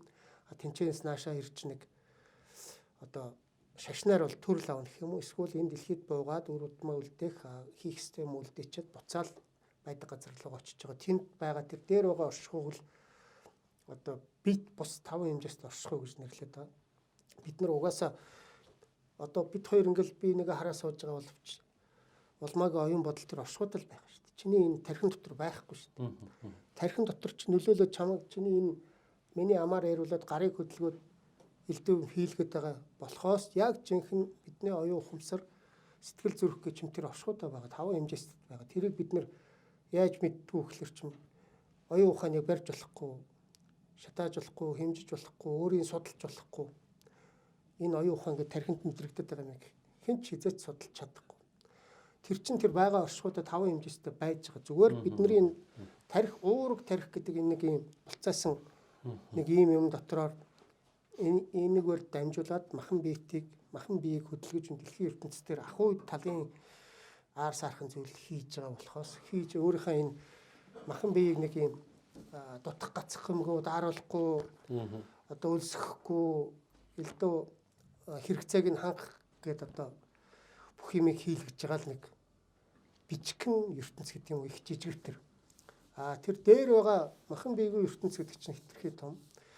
Тэрэн дотор чи ер нь манай номон дээр байгаа орчих хязгааргүй зам гэдэг ер нь сансар өгтргөө харь ертөнц заа ертөнцийн үүсэл ер нь тесрэлтээс ч өмнөх юмнуудыг ингээд ер нь амьдрал яаж үүсдгийг ямар зарчмаар явагдгийг оюун ухаан гэж юу ямар зарчмаар ажилтгийг энийг яаж өөрчилдгийг хүний биед яаж суулгадгийг ингээд ер нь тодорхойлож бичсэн байгаа номон дээр хүн ерөөсөө ингээд нэлээд гүнзгий ойлгохгүй л тэр нэг баг хиймэл юм шиг бодогдоо жоохон би мундаг гэж бодож байсан бодол манд харагдаал байгаа гэдэг лээ. Хүн ер нь ингээд нөгөө арай жоохон лавхан ойлгож явахгүй яг өнөөдөр дотроо бодоод яваад байх юм бол энэ чинь хагас бодоод байна шүү дээ. Ёстой тэр бодолтой өдөртөгдөн. Ядагтаал бурхан гэж юу ингэ бодоод үзэлтэй. Тэрийг хэн хизээ харсан, хэн биднэрт тийм ойлголт өгсөн хүн төрлөختөнд. Мөнх тэнгэр гэж юу юм? Хаанаас гарсан үг юм? Тэр яагаад хэн ч хараагүй тэгсэн мөртөө бүгд итгэж биширдгийг. Бурхан гэж юу юм? Зарим хүмүүс нэгэн тэр бумаараа Библийн сударт итгэдэг. Танаас тэгвэл нэг юм асууж байна. Тэр мөнх тэнгэр бидний ойлгож байгаа мөнх тэнгэр Библийн ертөнцийн бүтээсэн эцэг ертөнцийн эз хоёр юугаар ялгаатай юм? Утга агуулгын хувьд бол адилхан л юмнууд байгаа. Цаана ямар ч гэсэн далдын хүч байгаа л гэсэн санаа шүү дээ. Мөнх тэнгэрч байна уу, ертөнцийн эзэнч байна уу? Гэхдээ яг тэр өнцгөөс нь ингээд ойлгохлоор бас л юм хагас болно шүү дээ. Хагас болно ч дээ. Мөнх тэнгэр өөрөө оюун бодолтой биднийг монголчуудыг хөдөлгөдөг тийм тийм хүчтэй байж ш тэр монголчуудыг хөдөлгөж дэлхийн ертөнцийг хурааж ш. Тэгвэл тэр мөнх тэнгэр өөрөө яаж үүссэн юм бэ? Эсвэл тэр бурхан Иесус Христийн номлодог бурхан гэж зүйл өөрөө хаанаас бий болсон бэ гэдгээс нь бодож үзэхгүй бол тэр чинь Бурхан гэж нэг юмнаас л ингээд бүгд салбарлаа үүсцэн гэж одоо шашнууд тайлбарлаад байгаа. Бурхан гэж юм чи өөрөө хаа нэгтэй газараас үүсэх ёстой үсттэй. Тэр оюун ухамсар гэж санаа бодлого тэрнийг хаанаас вэ гэдгийг ядахтаа л бодож үзэх хэрэгтэй. Бүх юмыг бурханд тулгаад тавьчих юм бол бид нар чинь дахиад нэг хайрцагтаа дахиад нэг юм хагас юм яваад байгаа үсттэй. Наад ном дээр ч бол ари өөрөөр тайлбарлагдсан. Тэр за их тесрэлт гэдэг бол ингэж байгаа. За их тесрэлтээс хойш одоо хэдэн зуун тэрбум галактикууд бий болчиход байна шүү дээ. Нэг оргон осноос нэг жижигхэн зүйл тасраад тесрээд ингээд маш олон галактикууд бий болцсон. За 13.7-оос 14 тэрбум жил гээд ойлгочих. Тэр тесрэлт болоод. Тэгвэл манай дэлхий за нар 9 тэрбум жилийн настай. Дэлхий 4.5 жилийн тэрбум. Нар 6 тэрбум жилийн настай. Манай галактик 9 тэрбум жилийн настай. За дэлхий өөрөө нэг хамгийн хөгшин чулуулгуудыг үзэхэд 4 тэрбум гаруй жилийн настай яваад байгаа ч тийм. Тэгэх юм бол энэ галактикт байгаа бүх одод бүх гаригууд яг л энэ настай байгаа. Тийм үү? Нэг л тесрэлтээс бүгд зэрэг үүссэн юм чинь. Тэгээд дэлхийн ертөнц үүсээд нэг ийм хэмжээний байгальтай болж ийм хэмжээний амьдрал үүсч ийм хэмжээний болцсноогоо хүмүүс ер нь бид нар ойлгож байгаа. Тэгэхээр ерөнхийдөө энэ хайр гарагч байна бусад галактикууд аль ч галактик байсан хамаагүй. Тэр тесрэлтээр үүссэн галактикууд бүгд адилхан настай байх хэрэгтэй. Нэг л удаа тесрээд нэг л явцсан. Тэрэн дотор яагаад энэ ухамсарууд бид нар яагаад ийм сарамжчин шиг байгаад энэ харийнхан яах лэрэ тийм өндөр технологитой нисэлтэй байгаа юм бэ? Нас нь бол адилхан. Аль ч галактикт очсон аль ч гаригууд ойролцоогоор 4.5 тэрбум жилийн өмнө улаассан ийм хэмэл чулуулгад байж хуржээж аажмаар хэлбэрээ олж ингэжээж нэг дэлхий болоод амтан ургамал бий болоо явчихж байгаа ч тийм. За тэр одоо тэгээд анхны амьтад үүснээс тэрбум жилийн өмнөөс ахуулаад дэлхий дээр амьдрал хөгжсөн гэдээ ойлго. За тэгвэл тэр аль ч галактикийн ямар ч харийнхан ямар ч технологитой бас л тэрбум жилийн өмнөөс нэг юм үүссэн л байж та. Хэн нэгэн төрүүлээд бие бинийгээ бий болгоно гэсэн ойлголт бараг байхгүй. Яг энэ галактик дотор шүү. Тэгэхээр тэр өндөр хөгжилтэй бидний бий болгодог ч юм уу дэлхийн ертөнцийн хөгжилт тэд нар ч бас биднээс өмнө ямар нэгэн хэмжээгээр байсан л байж тарах гэдэг байгаа үстэй. Дэлхийн ертөнц өөрөө л 4.5 тэрбум жилийн дотор ийм болж байгаа юм чинь босод энэ бидэнд мэдэгдэж байгаа бүх галактикуудын донд байгаа гаригууд бүгд л тийм настай. Нас нь адилхан учраас хөгжил нь бүр ийм зөрүүтэй байж болохгүй гэсэн санаа. Тэгэхээр манай ном дээр бол тэгж тайлбарласан байдаг. Зүгээр тесрэлт гэдэг бол яг одоо бидний солиот буудаж байгаа юм шиг. Нэг ингээл солиот буудаад нэг юм одоо очно гэж гялбаал тэгэл мөхдөг үсттэй.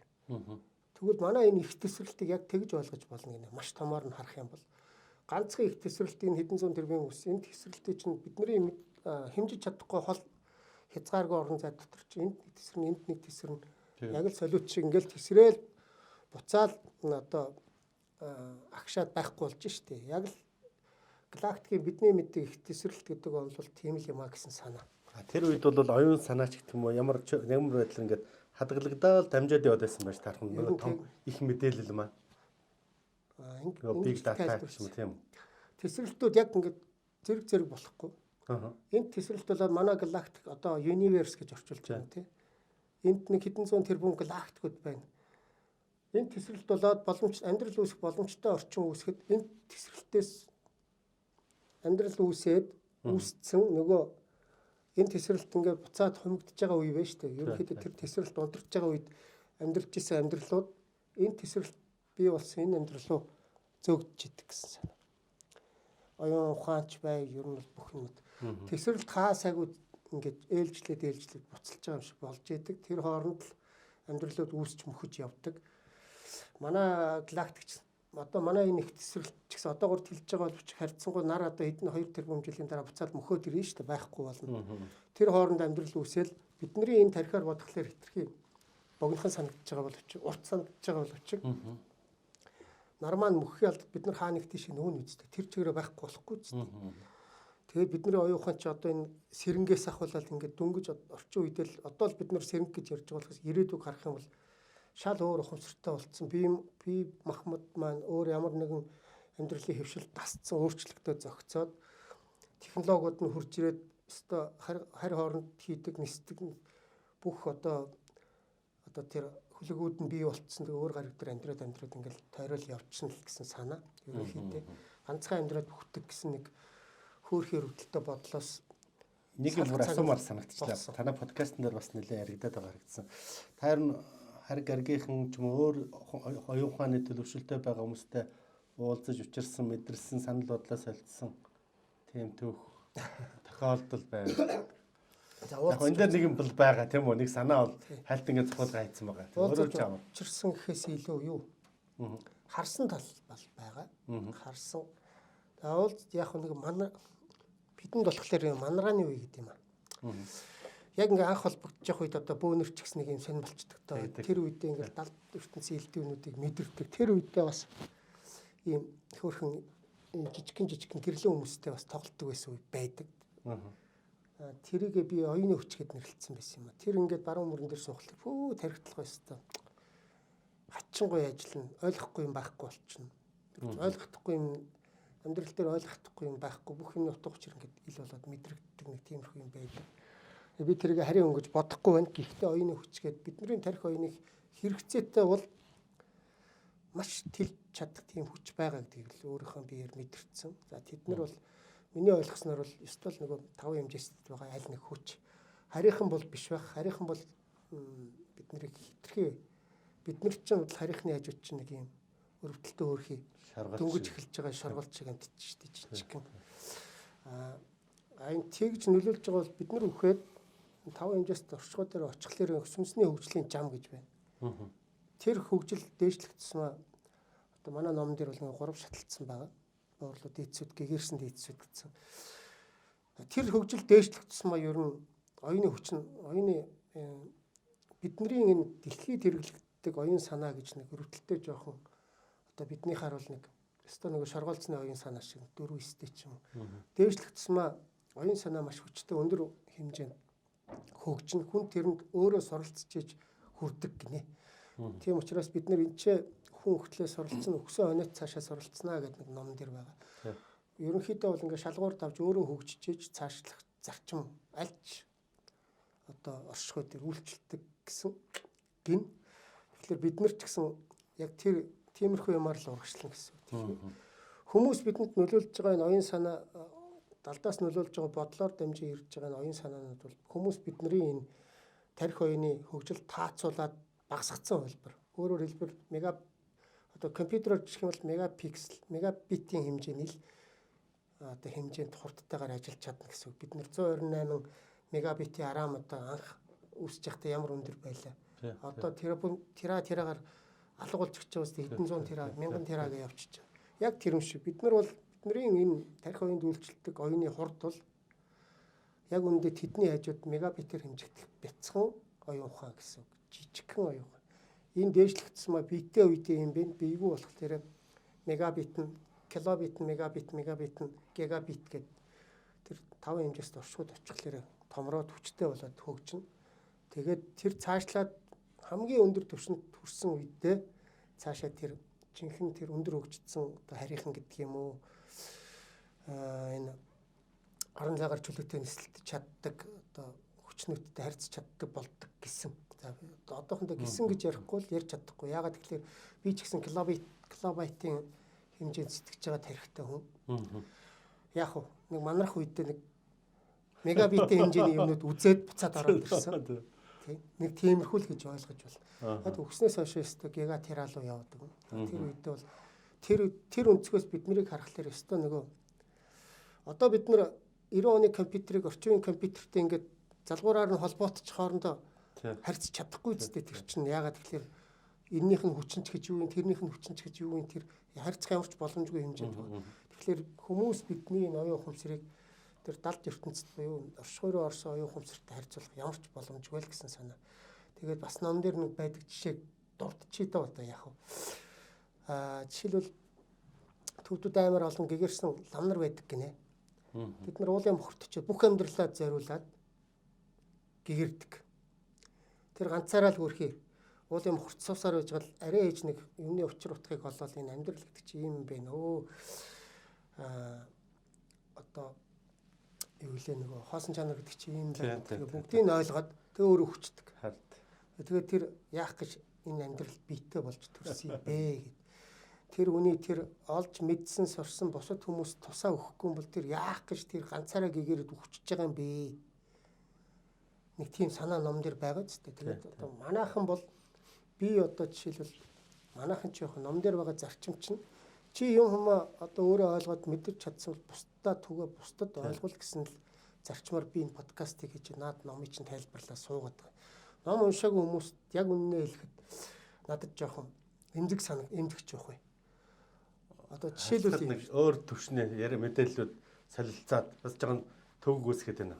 Үгүй төвгөөс илүү жишээлбэл одоо юм байна. За одоо сэрэгүч за ихэнх хүмүүс ер нь энгийн хүмүүс гэдэг юм ихэнх хүмүүс шүү дээ. Хүнийг би шүүмжилж болно. Би энэ үнийг одоо шүүмжилж болно, загнаж болно гэж бодсон. Нэг тиймэрхүү сэтгүү энэ хуучин ухамсарт тутагч яваад яг өөрийнхөө өнцгөөс шүүдэг тийм үү? Тий шүүдэг. Тэгэл фэйсбүүкээр ямар ч мэдээлэл явсан л нэг л их шүүмжилсэн л хүн л яваад байгаа юм. Нөгөө өөр хүний толгой дээр байгаа өвсийг харчаад өөрийнх нь толгой дээр бухал байгааг мэдэрч чаддгүй гэдэг шиг шүүмжлэх тал нь хит их. Тэр нь болохоор тэр хүн бас би бас тийм хүмүүст буруу өгдөг. Тэр хүн чинь бас аргагүй нөгөө бодолдоо захирагтаал хусаж байгаа. Нэг юмд цаанаас нь өдөртөөл тэрийг бичүүлж байгаа болохоос тэр өөрөө тэгж бичиж байгаа гэдгийг ойлгож чадахгүй байгаа хэмжээнд байгаа юм чинь тиймэрхүү хүмүүсийг одоо би бол ойлгоно хамаагүй. А гэхдээ хүн шүүмжлэн за жишээлбэл тэр хүн ингэж болно. Өөрийнхөө мөнгөөр за нэг юм захиалж хийлгээд нэг одоо нэг контент ч юм уу те нэг юм хийлгээд тэр нь өөртөө таалагдахгүй шүүмжлээд ч юм уу загнаад ч юм уу болно. Хүн одоо чи бид нар шиг ингээд өөртөө зорин ингээд хүнд юм ойлгуулах хамаг хүчээд задлаад зараад явж яхад дээрээс нь ваа нэг тэгдэг юу ч одоо ядахта номын утга учирыг ч ойлгохгүй хамаагүй нэг хүн орж ирж ганцхан дугаарыг халтналд үзчихэд ингээд шүүмжлэх ч юм уу загнах байдалтай хандхалаар сонь санагдаад байгаа байхгүй. Тэр бол манай монголчуудын гэлтгүү ялангуяа монголчууд их байдаг тэр хуучин ухамсарыг нэг хэлбэр. Тэр хүн яг үнэндээ бол тэр өөрөө тийхгүй цаанаас нь харт талын бодол оруулаад тэгэл нэг тиймэрхүү бичүүлэл нэр нүүрч байхгүй хаяг адарч байхгүй хөвчлэн тиймэрхүү хүмүүс нэг тийм донтой гэмэр хүмүүс байдаг. Энийг яг ярианыхаа далинд чамд ч гэсэн тиймэрхүү зөндөө тохиолдож байгаа ч тийм. Харин тийм ээ. Тэгээд одоо нийтийн ухамсар гэж нэрлэмээр юм уу? Бүх нийтийн нэг тийм мас нэг нийтээр нэг юм хар хүчинд удирдагдаад байгаа шиг шүү дээ. Энд чинь одоо нөгөө үйл үүр гэдэг шиг заавал энүүнийгээ ойлгож таньж мэдэж даван тууж ижил дараа нь тэр сэрэнгэрүүг алхах зам нэгдэх үү? Ер нь бол шууд нэг амиар хийж болохгүй. Нэг амиар хийх ямар ч боломжгүй. Угаасаа одоо бид хоёрыг хийгээд байгаа энэ ажил чинь цаагаараа бол бас монголчуудаа нэг амьтаа болгочих юмсан, нэг ухамсартай болгочих юмсан, нэг юмыг ойлгуулчих юмсан л гэж зүтгэж байгаа шүү дээ. Энд чинь нөгөө тухайн үедээ хийж байгаа хүмүүстээ хэцүүч гисэн цаг хугацааны ирэхээр айжмаар урагшлана. Гэхдээ манай монголчуудын хувьд харьцангуй сэрэх төгсөн гэдэг юм уу, сэрэх боломжтой хүмүүс нь хэлбэг болж байна сүүлийн үед. Ялангуяа 12-3 оноос хойш бол гинти нэг юм сонь үе бий болчихж байгаа гэдэг хүмүүс ойлгодог хүмүүс маш олон болж байгаа гэсэн. Тэгээ эн чинь л айжмаар манай би ядахтай ганцаараа 300 үний оюун ухамсарт нөлөөлж чадчихэв би ганцаархна. Энэ 300 үний чи ард гэр бүл нь байгаа. 1000 хүн байгаа. Тэгээд тэд нар чинь ингээ баг арсан. Энэ чинь тодорхой хэмжээний цаг хугацаа заавал хэрэгтэй болчиход байгаа. Цаг хугацааг өнөөдөр хүн шүүмжлээ суух нь юу ч. Цаг хугацааг туулж ээж, цаг хугацаа урагшилж ээж хийсэн ажлуудын маань үр дүн ирээдүйд бий болно. Багаар. За миний ойлголцоор манай монголчууд нэг 30 он гэхэд ер нь цэгцэрсэн байна. Улс төр нь бол гайгүй хөө. Болоо явчих байлгүй. За номыг мань бол одоо ирж уулзаад авч болох уу? Өөртөө чинь бодитоор нүүр тууж уулзъя гэсэн тийм хүсэлтэй хүмүүс нэлээ хүсэлтэн тийм байгаад шиг тийм нүүр тууж уулзахаар л нэг сэтгэл нь ханддаг юм шиг. Хамаагүй шүү дээ. Хамаагүй юу? Хамаагүй. Хаана ирж уулзах вэ? Энэ офс дээр ч болно 2-3 газар байгаа. За яг надтай уулзч аав нэг бол офс дээр ирээд авчихдаг болно. Ер нь бол нээлттэй, чөлөөтэй. Манай ном нэг 2-3 газараар л борлуулагдах яхаа албан ёсоор ингээд хөдөлтөөн тавихгүй манай хандагчд буюу одоо номыг номын аргаар сэрж байгаа хүмүүс гэх юм уу да. Нэг хоёр газар жижигхэн лангуу ажиллаулдаг хүмүүс л доороо тавьчихдаг. Тэгээд хотын төвд ойрхон. Тэгэл утсыг нөхчихлөөр очиод авчин тэр хүний нүдэнд ил байхгүй ямар ч тайлбар сэлтгүүч байхгүй. Зөвхөн л утсаар очиод ном олж авмаар байна гэх юм бол 2-3 утас л байгаа. Тэрүүгээр холбогдож аавна. Тэгээ олон ч явахгүй надад ч бас. Тэгээд нэг арилжааны ном шиг пижигнэд гүгэд байхгүй. Яг л сонирхсон, зорьсон л ирж авдаг гэж ойлгож болно ерөнхийдөө. Face Tower гэдэг одоо ихтлгүүрээс баруун тийш явах замд байна те офистай эдний офистай тэгээ. Манай офисынд би Өсвөл энэ өөдний жижүүр дээр ирээд асуухт л хаяг нь байж ин хүн баа гэдгээд тэгээ сонирхож болох юм аа. За цаашдын төлөвлөгөө. За подкаст явж байна. Ном маань гарчлаа. Хүмүүсийг хөтчилж байна. За подкаст маань хийж гин гэдэг ингээд одоо зүгээр суухгүй шүү дээ. Цаашдын төлөвлөгөө. Одоо ямар байна? ном маань босоо монголоор өвөр Монголд гарцсан яваа. За би нэгдүгürt Монголын бүлхэн үүсгэнэ гэдэг чинь яах вэ гэдэг. Сэрэнг хүмүүс би нэг ойлголцдог хүмүүсийг л цуглуулах гэдэг байгаа шүү дээ. Тэрнээс тийм чинь одоо жишээлбэл би уучлаарай. Чамд өөр чинь нэг юм хэлэхлээр танаахан болохоор Тэнгэрийн сургуулиуд янз бүрийн төвшингийн хүмүүс байгаа. Тийм. За төвшин өөр учраас тэдний чинь базах гэж базар тэрцэг. Жинхэнэ толгой өвцөн юм болчих үстэй. Нэг нь томрол, нэг нь хөөх юм юугаа мэдэхгүй нэг ингээл дөнгөж холбогдоод ингээл эхэлж байгаа хүмүүс. Төвшин ийм өөр болохоор чинь тэднийг зэрэгцүүлж ингээд зангидах маш хэцүү. Манайхан бол би анханаас нь аваад өөрөө сургаад хөрхөмд нь хөргөжж байгаа болохоор ийм баттай. Задрах хуваагдах юм ганц нэг эгоорсон хүмүүс байна. Ном юу чи юу ингээд томроод алга болно шүү дээ. Жоох юм ингээд мэдрээд ирэхлээр холбогдоод мэдэрдээд юм мэддэг болоод ирэхлээр ер нь нэг тийм эгоны байдаг. Тийм нэг цөөх хүмүүс байна. Гарч ордог тохиолдлууд байна. Гэхдээ ерөнхийдөө анхнаасаа л номын зарчмын дагуу номынхаа аргаар сэрээд ингээд хүрх газараа хүрчдэг учраас маш бат бүх нэгдэл болдог. За нэгдүгээр Монголд ийм хүмүүсийг ингээд нэг бүлхэн маягийн юм үүсгэж байгаа. Хоёрдугаарт би урд үүсгэн өөр монголчууд. За гуравдугаарт ном маань одоо англи хэл дээр, герман хэл дээр болцсон одоо хэвлэгдэн. Оны дараа шууд хэвлэгдэд гарна. Англи хэл дээр бас нэг 4-5 сараас гарч болно. Гуравдугаарт энэ гадаад хандагчд гэдэг одоо гадаадаас англи хэлтэй сэтгүүтэй хүмүүс бас юм бүлхэн маягийн бий болгоно. Ерөнхийдөө л номынхаа үзэл санааг Монголоос гаргах гэдэг шүү дээ. Хайлуулна гэсэн. Дэлгэн л гэсэн үг шүү дээ. Мэдээч ийм сэдвтэй ийм утга агуулгатай ном дэлхий дээр хэдэн 10 мянгаараа байгаа. Гэхдээ яг одоо миний юу ах вэ? Манай энэ номын илүү бусад номноос арай илүү нэг юм байгаа гэдэг нь.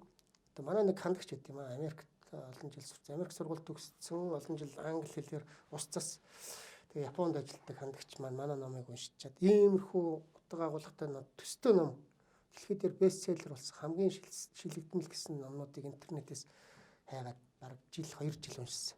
За. Яг л энэ номтой төстэй агуулга бүхий номнууд хайгаад. За тэгээд 2 ном л манайхтай төстэй байна. Ер нь бусд нь бол давуу чанар нь шүү манайхтай төстэй. Манайх бол нөгөө ертөнцийн үүслээс нь ахуулаад тайлбарлалцдаг бол. Бурхнаас өмнөхөөс нь ахуулаад тайлбарлалцж байгаа болохоор ихэнх номнууд нь зүгээр л нэг тасалсан хэмжээгээр яваад байгаа шүү дээ. Бурхнаас эхэлчихвэл тэгэл бүх юмыг бурхан руу чигчээл бусдын ингээд яваад байдаг. Тэгэхээр бурхнаас нь өмнөх юмд яаж тесрэлтээс өмнө хүртэл хаана яадаг ингээд сайн нэг хальт тайлбарлаа шүү дээ. Тесрэлтүүд энэ тэнд бий болдог. Тесрэлтээс хойш түүхийг амьдралын үүслийг бол ерөнхийдөө интернетээс хинч хараад ойлгочих болно. Тий. За тэгээд тэрэн дотор Блавицкая гэдэг сонссон л байлгүй. Блавицкая. За Блавицкая ном одоо бурхантай холбогдсон боловч маш гүн агуулгатай ерөнхийдөө төстэй. Нэг нь тэр 100 жилийн өмнөх ном шүү дээ. Нэг нь 200 жилийн өмнө бас Америкт гарсан нэг сонин ном байна гэсэн. Бас энэ далд ертөнд сонирхдаг, эзотерик сонирхдаг хүмүүсийн гарын авлах шахуу болцсон нөө. За гурав дахь нь бол за би өөрөө англи хэлээр маш муу. Гэхдээ гурав дахь нь бол манай энэ ном орно шүү. Ийм хэмжээний агуулга агуулсан ном. Миний уншсан 30-40 бестселлер номнууд дотор алгаа гэдэг надад бас нэг урам өгсөн. Гэхдээ би энэ ч нэг өөрөө бичээгүй өвдөцүүд хэл бичүүлсэн ном гэж одоо хэний ч юм хамаагүй ярьдаг. Миний ном гэж ярихгүй манай ном гэж ярьдаг. За тэгэхээр цаанаасаа бичүүлсэн ном учраас угаасаа агуулга нь өндөр манай монгол хүмүүс бол уншаад шууд ойлгож байгаа. Уншаагүй хүмүүс л янз бүрийн юм ярих бол байх. Уншсан хүмүүс бол энэ ч бас үнэхээр арай өөр төвшний юм байна гэдгийг ямар ч уншсан хүлээн зөвшөөрдөг. Ямар ч эрдэмтэн доктор хингуйч нэрээ сонноос манай одоо хандлагчд тийм номыг дагаад номын аргаар сэрж байгаа хүмүүс дотор докторууд байна. Шинжлэх ухааны докторууд байна. Япон солонгос их сургуульд ажилладаг докторууд ч байна. Тийм хүмүүс хүртэл сонирхно. Тэгэхээр ерөнхийдөө манай энэ бүлхэн бол нэлээд тийм гэгээлэгдүү гэдэг юм уу? Хувь хүмүүс ч өөрсдөө сайхан цэвэрхэн болоод ирнэ. Сүнсээ цэвэрлэн шүү дээ. Нэг хар буруу бодлоос салахын тулд за тэгээд бүлхмийн нийт хандлагч тиймэрхүү манайч мөнгө төрөхтэй хот хутгалддаг. Зөвхөн номыг л мөнгөөр худалдаж байгаа. Бус бүх юм нүг. Хинээс ч хэзээ ч нэг ч төгрөг авахгүй. Угаасаа ном дээр байдаг. Энийг ямар ч мөнгөтэй утгаж болохгүй. Номыг реклам сурталчилгаа хийж болохгүй. Монголд шүү. Гадаадд бол тэр төрөө гадагшаа гарах юм бол реклам ямар нэгэн сурталчилгаа байхгүй бол төгж чадахгүй. Гадаад нэг 5 хил рүү гарах үүрэг над дээр байгаа. За мэдээж англи байна, герман байна, орс, тэгээ япон солонгос. Энэ 5 хил рүү бол би өөрөө заавал энэ амьд ахуйдаа гаргаад үлдээх үүрэгтэй гэдэг юм. Миний энэ амьдрж байгаа амьдралын нэг үүрж байгаа үүргүүдийн нэг нь. Ном маань яг хоо зүгээр сонирхоод хүмүүс бас сонирхсан хүмүүс таарч лээ. Энэ 20 дугаар дэвтрэг гэж юу бичигдэх лөө амьд диван наснда. Бичигдэхгүй. Бичигдэхгүй. Ингээл болоо. Ингээл болоо. Угаасаа гарах ямар ч болцоогүй. Наадах чинь нөгөө тултал нь бичээд орхицсан. За ийм байна, далд ертөнц гэж ийм байна. Хүн ингэж үссэн, хүний оюун санаа ийм зарчмаар ажилтдаг, бодлууд ингэж ирдэг. За энийг ингэж ард нь ийм үйлчлдэг. Энийг ойлго. Тэгээ бүгдийг тайлбарлаа. За ойлгож чадсан бол сэрцгээл гэсэн ном шүү дээ. Одоо наад номынхаа агуулгыг сайн ойлгосон бол сэрэл гэсэн ном. Хоёрдугаарт нэг зарчим байдаг шүү дээ. Манайх ч одоо би тэргүүн хөтч гэж нэртэй явж байгаа. Хөтчлөөд хүмүүсийг одоо холбоотч гэдэг юм уу.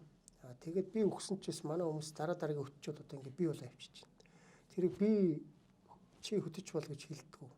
Цаанаасаа тусгай шалгуураар өвд эцүүд маань. За энэ хөтч болж болно, энэ хөтч болж болно. Өөр гэсэн сургалтад жишээлбэл би одоо өглөөхэд дараа дараагийн хөтчүүд маань авч явал тэднэр нь дахиад хөтчүүд бий болгоод яваад байна. Өөрөөр хэлбэл пирамидын зарчмыг би эхлүүлсэн боловч явандаа ингээд монголчууд бие бинийгээ сэргээд яваад байна гэсэн.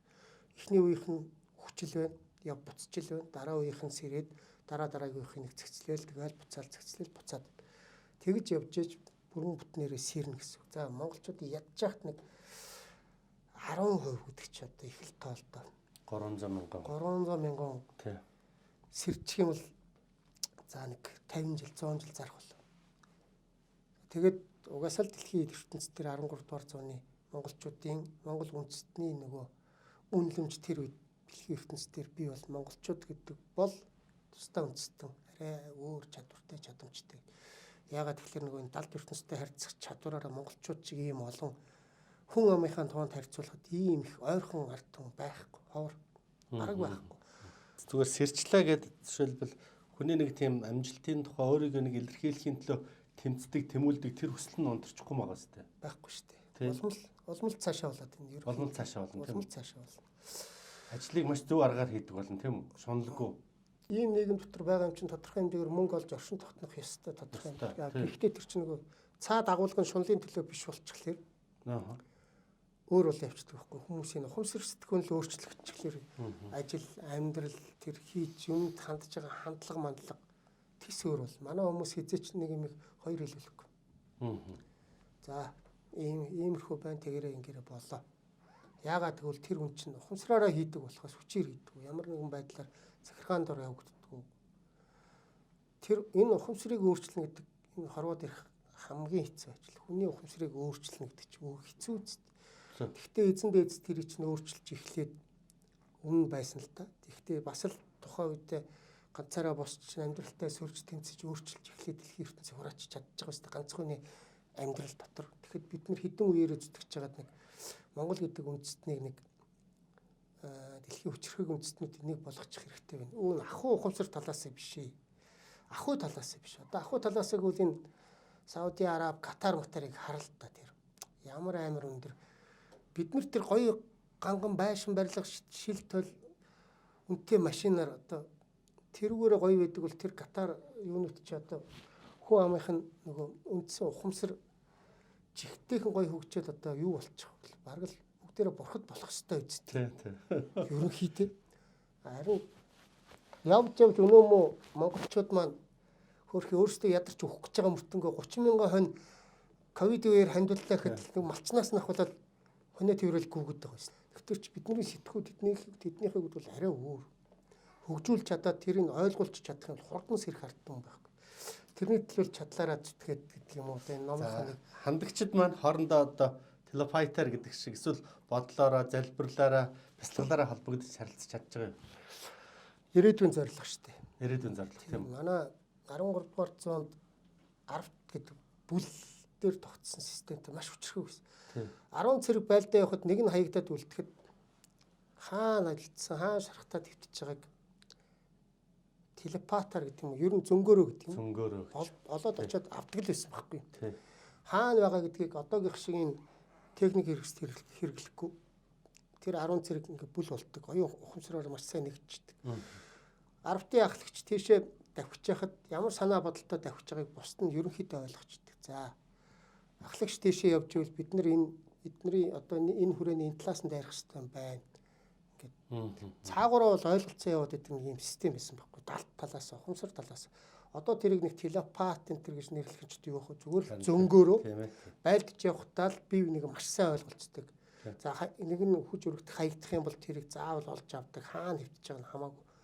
Өдөрт шүнч тэрийг олоод очиждаг нэг тиймэрхүү юм сэтгүү тэр үед үйлчлдэг гэсэн. Одоо манайхан бид болохоор яг тэрийг бас бодож байгаа, туршиж үзэж байгаа.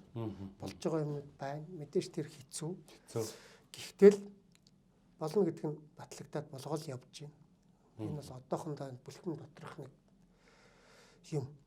Яванда мэдээж ил гарах байх. Гэхдээ тэр болно гэдгийг бол мэдж байгаа зүйл. Хуучин байсан юмнуудыг л бид нэр өнөө цагт бий болгох гэж яваад байгаа болохоос цоош нэг юм бий болгоно гэсэн ойлголт юусэн байхгүй шүү дээ. Угаасаа шинийн үж байхгүй. Бүх технологиуд ирээдүйдээ байж л байдаг юм. За ингээд Сэрэнгэрэн подкаст шинэ ухамсарыг түүчээлнэ гэдэг подкастыг хөтлөх одоо хувь тавьсан цайлан тохиосон баяртай. Өнөөдрийн яриг энэ хүргээд өндөрлөх үү. Манай энэ подкаст чинь нэг ийм байхгүй юм. Хоёр хүн суучаал сайхан буу алдаг, ямар ч хамаагүй сэдвэр хідэн цаг хамаагүй буу алдаг тийм подкаст биш байхгүй. Тийм. Энэ чинь яг л энэ номын энэ утгыг энэ подкастн дээр ойлгуулна, энэ номын энэ санааг энэ подкастнд ойлгуулна гэдэг асуултуудаа би төрүүлж өчөө зочинтойгоо тодорхой хэмжээгээр тохироод тэгж явдаг подкаст. Ингийн хүмүүс болохоор хууд нөгөө бас л нөгөө хууч ухамсараараа хоёр багээс болох чи би одоо улмаал ярьж ивэл хоёр асуулт асуучаал тэгэл улмаа нь яриад би асуучаал тэгэл яриад ах нэг тиймэрхүү юм хүлээгээд байгаа юм шиг. Манай подкаст ч юм бол зөвхөн номын хүрээнд дотор энэ номд байгаа агуулгыг тайлбарлах гэдэг учраас хоорондоо хөөрөлдөн гэж одоо ярина. Ярилцсан хөөрөлдөж тэр санаагаа л гаргах гэдэг санаа. Тэгэхгүй зүгээр би чамаас нэг юм асуучаад би өрсөн зочноос нэг юм асуучаад ном уншаагүй уншсан ч бай асуучаад тэр номын хэмжээд над шиг ойлгоод хариулж чадахгүй шүү дээ. Ягаад гэвэл би өөрөө над гэж буулгацсан учраас бүгдийг мэдчихэж байгаа. Тэр санаануудаа шигдэх гэж өөрөө жоохон ярих магадлал мэдээж байна л та. За ямар ч хэлсэн баярлалаа. Сэрэнгэрэн подкаст шинэ ухамсарыг түүчээлнэ. За манай өнөөдрийн дугаар үгээр өндөрлөж байна. Та бүхэн таалагдсан гэж найдаж байна. Баярлалаа. За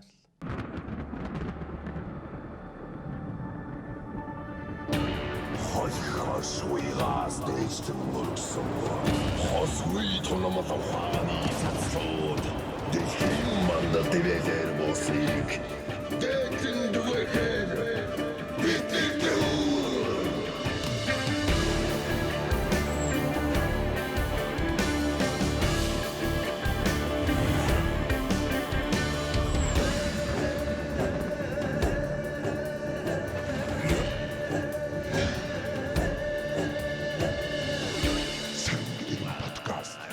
Шинэ ухамсарыг түүчээлнэ.